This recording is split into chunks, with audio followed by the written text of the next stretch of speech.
Hello, everyone. My name is Gitika Gorfi, and today I'm very excited and honored to be interviewing a very special space champion whom I greatly admire and look up to, Miss Sharon Hagle. Miss Hagle is the CEO and founder of SpaceKids Global. SpaceKids Global's mission is to bring the possibility of space to kids everywhere by inspiring students to excel in STEAM environmental education, ensuring girls are equally represented. Furthermore, Miss Hagel is an astronaut completing her flight on Blue Origin's NS-20, which launched March 31st, 2022, as a member of Crew 4. Joining her on the flight was her husband, making them the first married couple to fly to space on a commercial vehicle, along with four other crew members. After reading Ms. Hagel's incredible journey into the space industry, as well as the work that she's doing to inspire and empower the next generation of diverse aerospace leaders, I was immediately inspired and knew I wanted to speak with her about her journey and the work that she's doing. So, welcome, Ms. Hagel. Thank you so much for taking your time to inspire the next generation of aerospace leaders. Oh, thank you so much for having me. I love talking about space, particularly with young women. That's exactly who we want to see more of in the space industry. Yeah, I'm so excited, and I heard about the work that you're doing, especially with the Girl Scouts and Citrus Council. And I was a Girl Scout myself from kindergarten all the way through my senior year of high school. So I just really admire the work that you're doing. But before we get into a little bit of your outreach endeavors, I have to start off by asking, what was your first reaction when you found out that you were officially going to fly to space? And what was the process like becoming an astronaut? Oh, I think there were two words. First of all, we were shocked and excited. We had been working with Virgin Galactic back in 2007 with Richard Branson, and then we were working with Blue Origin about 2 or 3 years before they went to the auction. So to be a part of that early on was so exciting to be able to help people understand what space is going to be all about for most of us and gathering the data in order to bring it back. We did a lot of space training. We flew out of Kennedy Space Center on a zero-G mission. We have trained with NASA up in Philadelphia on the centrifuge training. And then we had an opportunity to go to Star City, Russia, and train with the Russian cosmonauts, which is a whole different program. They approach space differently. But as everyone knows, that you have to, if you're a NASA astronaut, normally until SpaceX was available, they had to go to Star City and launch from that facility. And what was your experience actually launching into space? I mean, when you went up there and you saw Earth from this view, which you've been anticipating for years, and when if initially decided you wanted to fly to space, what was that moment like when you finally got there and was able to see Earth from this completely unique perspective that nobody else really can view and understand or comprehend unless they go to space? What was that feeling like for you? Everyone wants to know, what was it like? And there are no words. There's no words in any language that can describe what you have seen with your own eyes. It is the most emotional and spiritual journey I have ever taken. And I still get energy surges every time I start to talk about it, because there's triggers that still, when I feel and see and watch those rocket launches, it takes you back just like that. And it's once you look out the window back down on Earth, you realize how fragile our planet is and how thin that atmosphere is. And it changes you. You have a responsibility to come back and make the world better.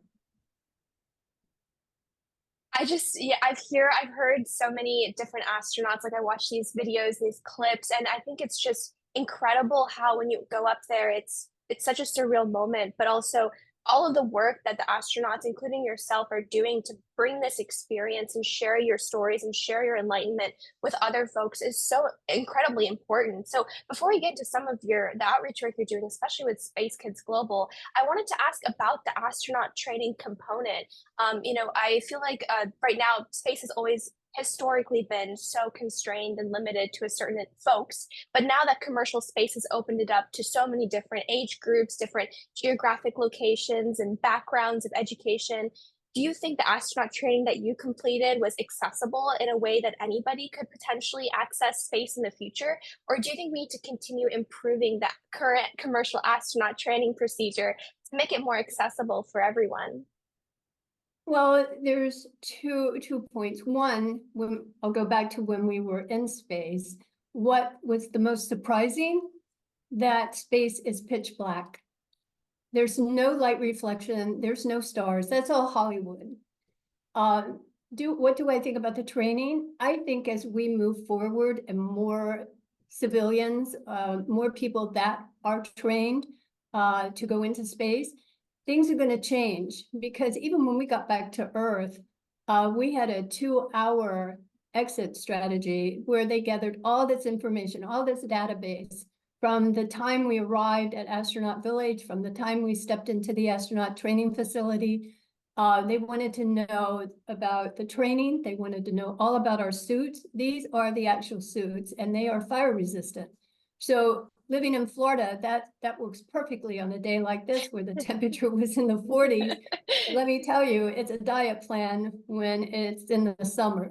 So all this information is getting gathered for future flights. And the more people that go into space, the better they can gather more data, and training will change.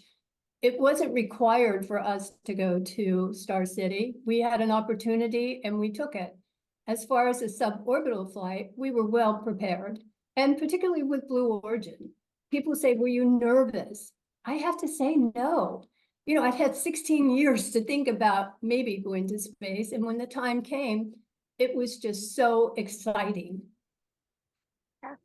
Finally the moment happened, and the trust that Blue Origin has had so many incredible flights, and it's just, yeah, it's a magical experience. I can really tell from your emotions as you're speaking about it that it was truly like an incredibly enlightening moment for you and a pivotal moment in your life. So that's incredible. And a lot of times in your responses, you're constantly mentioning the importance of outreach and sharing this message to others. And I follow you on LinkedIn. I noticed you do so many incredible outreach events targeting so many young students.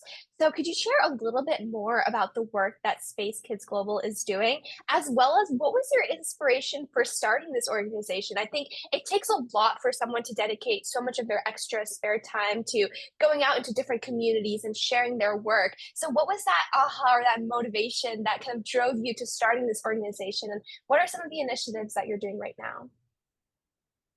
Well, I think it all began really with Richard Branson as we were sitting around just brainstorming. And this was back when he first started Virgin Galactic. And nobody at that time was talking about elementary school kids, because most scholarships are high school, college, which God bless, you know, I'm so excited for those people to be able to receive extra help with scholarships. So I'm not saying anything against that. But Richard wanted to start a charity that would enhance kids. And so we started talking about it. And one of the arms was education. And they were focusing on high school and college. And nobody was really focused on elementary school kids. And then I had an opportunity to read the International Educational Forum, which in the past, US had always been the top 5.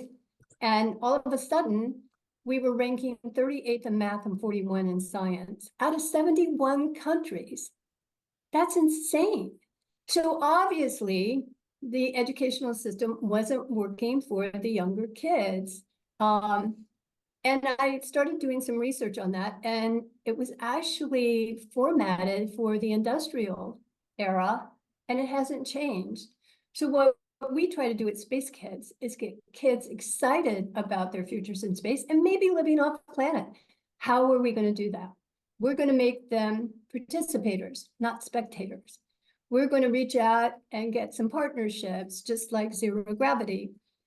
We had a national essay competition, and the winners got to do a flight on Zero Gravity to fly like an astronaut.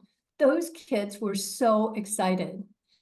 We also, last year, through our partnership with the ISS National Lab, were able to send 21 science projects to the ISS.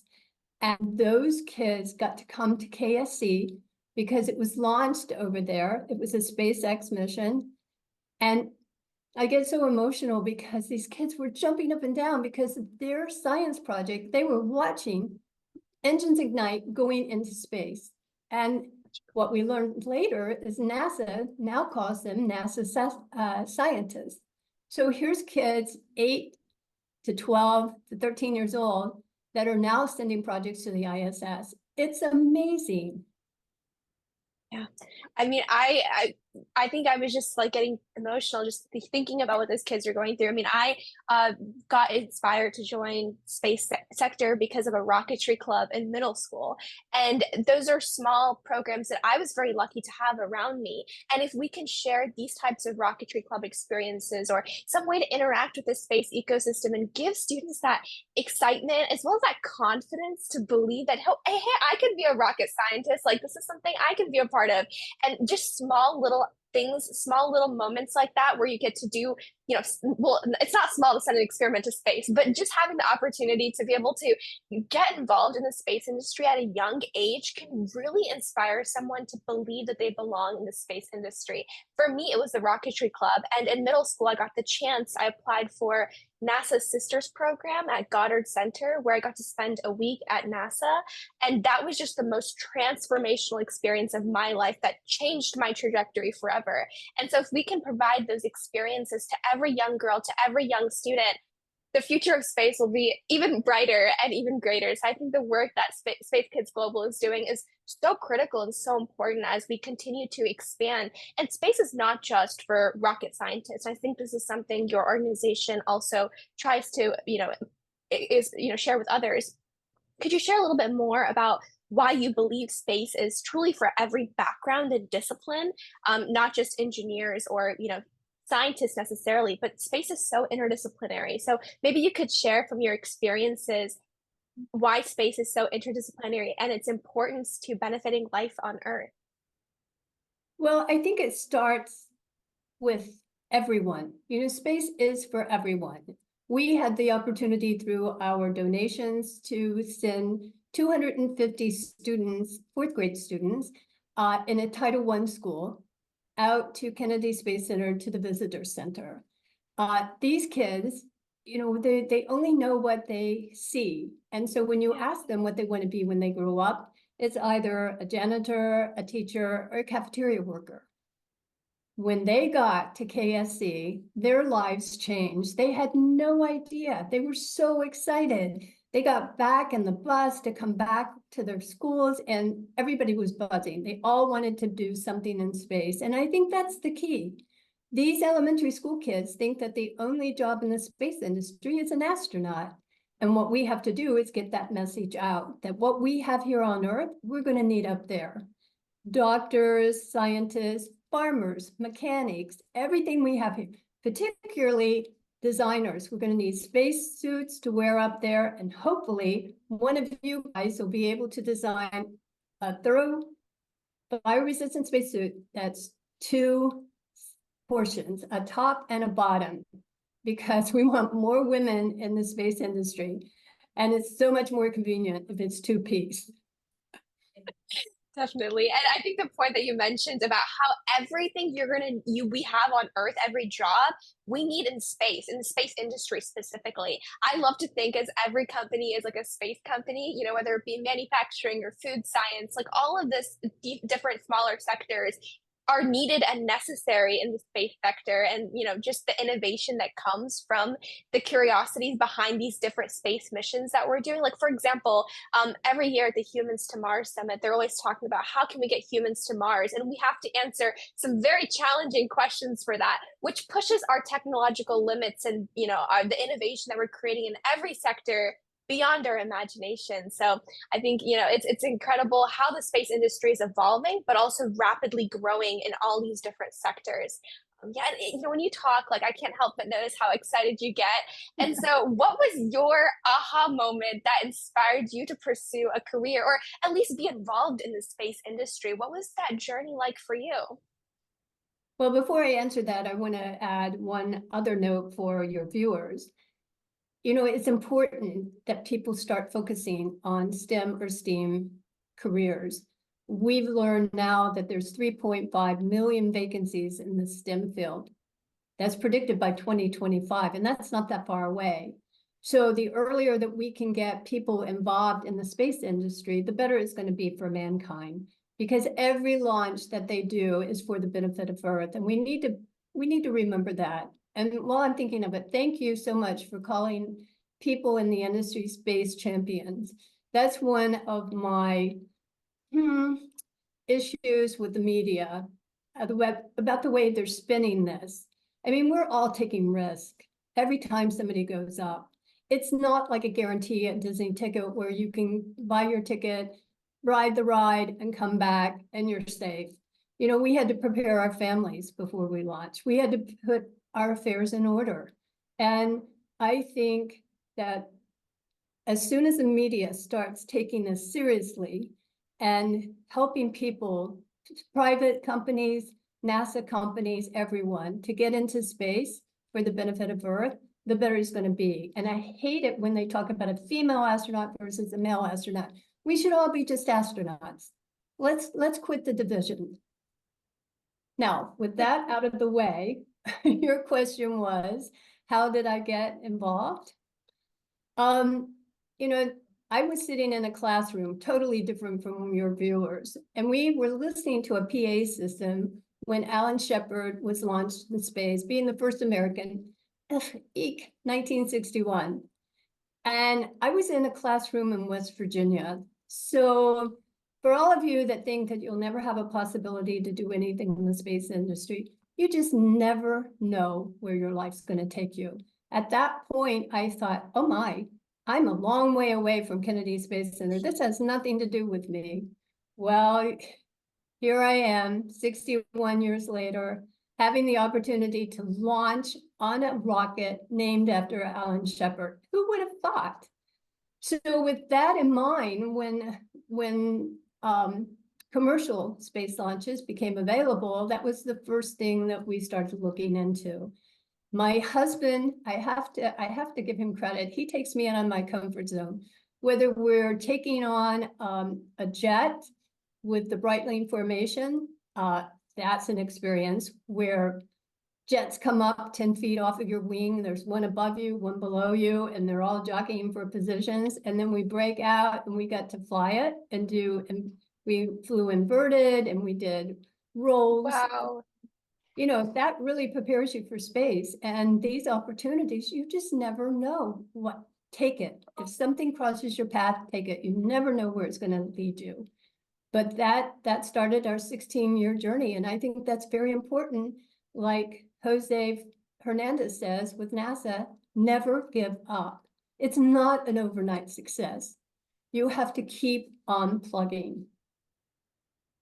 Yeah, incredible. I mean, you first starting off with your earlier points, which is changing the narrative of flying to space in the media is so incredibly important. I think it's great that we're getting so much media coverage with the space launches that are happening because, as you said, you saw Alan Shepard fly to space, and it got that idea on the back of your mind about space. And doing these commercial launches, I'm sure so many kids are starting to see, oh, hey, more people are going to space. What is this whole industry about? And are starting to think about it, which is great.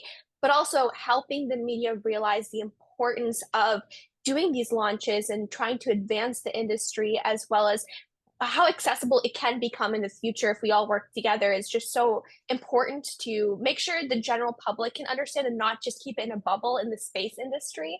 That communication and that outreach is so important. But also just hearing your story, and especially what you said about like just take every opportunity. I love that advice, just like never give up, but also if something comes along your way, just take those risks. I know it can be like super scary, but I think I love that advice. Just take everything that comes your way. And so in this journey, you mentioned it wasn't easy. It takes a lot of hard work. And so did you have obstacles in your journey? And if so, how were you able to overcome them? I think someone like myself, someone who looks greatly up to you, like looks at your LinkedIn or looks at the work you're doing and thinks, "Oh, that's so easy. Like she did it. Like she just is amazing. Like she just knew what she was doing all along." But I'm sure like there was a bigger like journey behind that. And I'm sure there was a lot of work, a lot of back and forth between different things. So I'm curious to hear a little bit more about what that journey was like for you, but more importantly, how you were able to overcome those obstacles and what advice you have for other young professionals who might be embarking on a similar journey. I have an opportunity to sit on the advisory council for Purdue Engineering. And one of the assignments they asked me to do is to talk to different women, girls, and see what are some of the challenges. And I would say the first thing is not being taken seriously. I've spoken to several CEOs of major retail women, and that's their number one, or being talked over. We see that every day. It's also in the space industry too.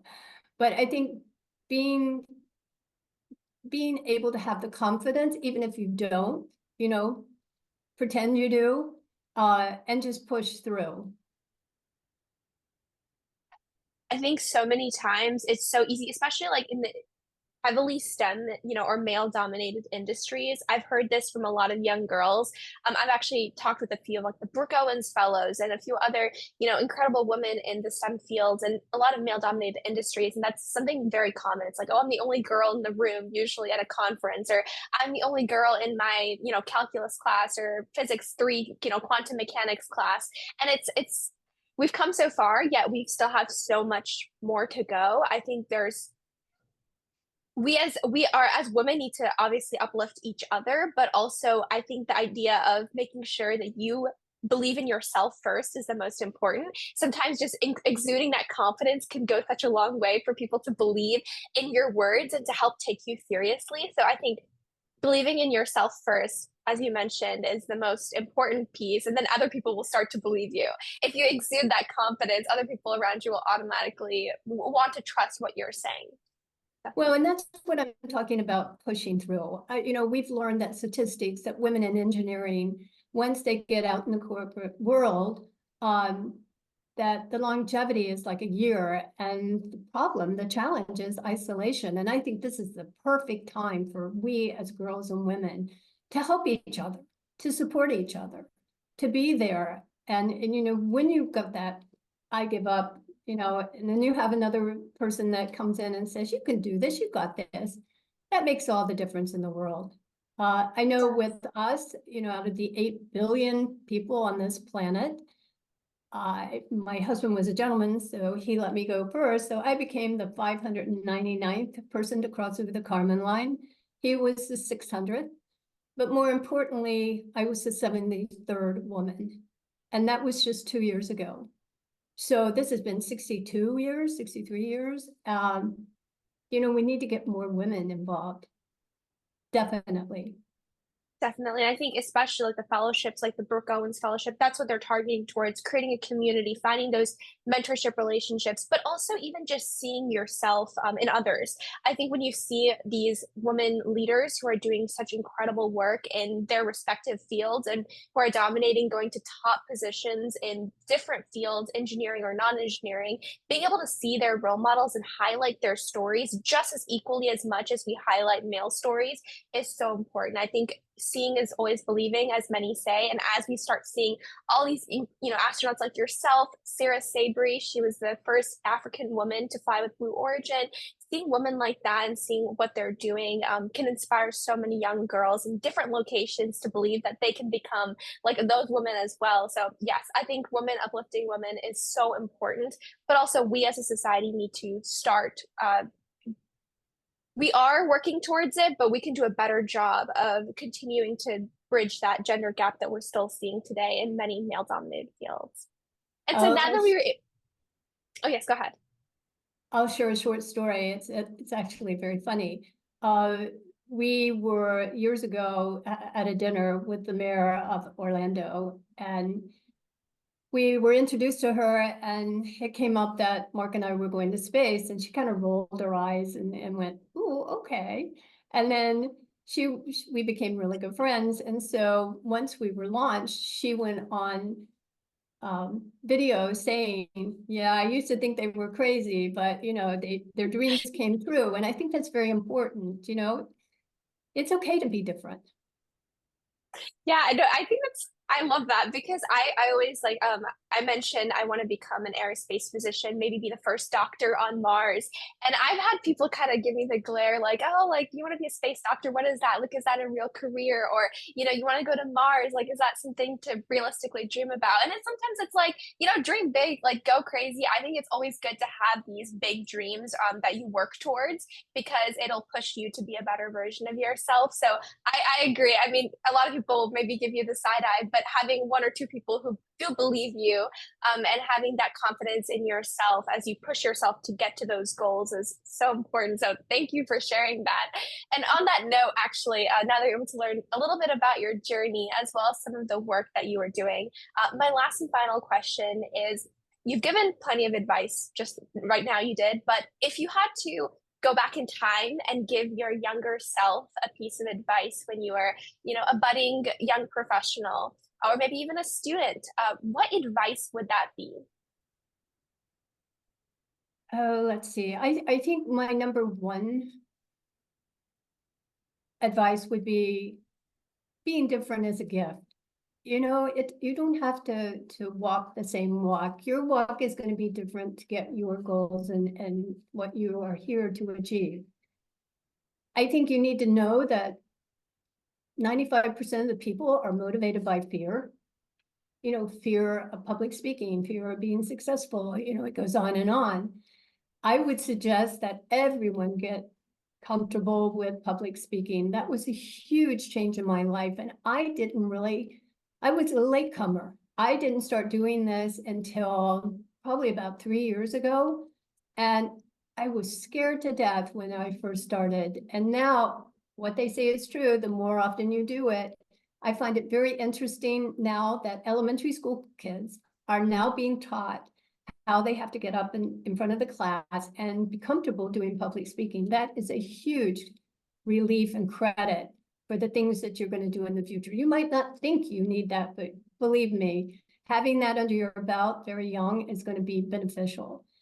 The other thing I would say is use your social media. One of the things I learned in media training is that if you're on LinkedIn and you see someone doing an article or speaking about an item that you're interested in, send them a message. Start to build relationships. If they write an article and it's in the paper, write back. "I read your article. This was what impressed me." Start building relationships. I think that's what's missing in today's education, because it's still knowing somebody that's going to help you. I didn't get to space just because I wanted to go to space. It was a team of people along the way that helped us be able to achieve our goals. And it's not an overnight success. You have to put the time in. And like I said, if you don't succeed on the first time, try again. Jose, my friend at NASA, they just did the movie about his life. He was rejected from NASA 11 times. And every time he was rejected, he would say, "Okay, why wasn't I qualified?" Well, he wasn't a scuba diver, so he went out and did scuba lessons. He couldn't fly, so he took pilot lessons. Every obstacle they put in front of him, he accomplished it. So the world is your oyster and nobody's limited by space anymore. It's open for everyone. Space is for everyone. Come and see and enjoy it. That's the best, that's the best way to wrap up this interview. You mentioned so many incredible points. I mean, first off, with the public speaking aspect, and, being different is okay. And actually, it's appreciated. It's good to be different. It's good to have different goals. Find your own career path. I read this article the other day saying within the next 10 years, we're going to have so many new jobs that are not existing today. So make sure you can just adapt your skills and dream big. I think nothing is too crazy. And also what you mentioned about making sure that you use social media to your advantage. I actually am a living proof of this. Neither of my parents are in the space industry. Both of them are immigrants from India. And when I wanted to start Ignited Thinkers in middle school, I had no idea where to begin. And I had no idea how to turn this idea I had into a nonprofit or how that works. And how can I make this impact that I have in my mind? And I created a LinkedIn once I turned 13, and I started connecting with folks and sharing my ideas and started cold emailing like 50 different organizations and reached out to people who were doing similar things on LinkedIn. And that's how I was able to form some of the best mentors I have today and find myself having a small place in this industry. 5 years ago, I didn't know anybody, but now I'm starting to find some really cool people in the industry like yourselves, other incredible individuals that I've interviewed, and it's all because of LinkedIn. I don't know any of these people in real life, but social media has enabled me to connect with all these folks who I never could have dreamed of speaking to. I mean, I could have never dreamed of speaking to an astronaut like a few years ago. So I think taking social media to your advantage and building those connections, forming that community who believes in you and believes in your work, and has synergies with similar initiatives that they're doing is so incredibly important. So I can definitely testify that social media like LinkedIn has changed my life and it can change anyone's. So thank you so much, Ms. Hagel, for taking your time to share your story, your experience flying to space, as well as your advice for students. I mean, I was incredibly inspired, and I'm sure every single person who's listening to this interview will be inspired as well. I truly had a great time speaking with you and hope that I can even meet you in person one day. Well, thank you again. And to all of you, I really appreciate this opportunity to share my story and how we can be helpful once we're back on Earth. So I look forward to seeing you guys in space.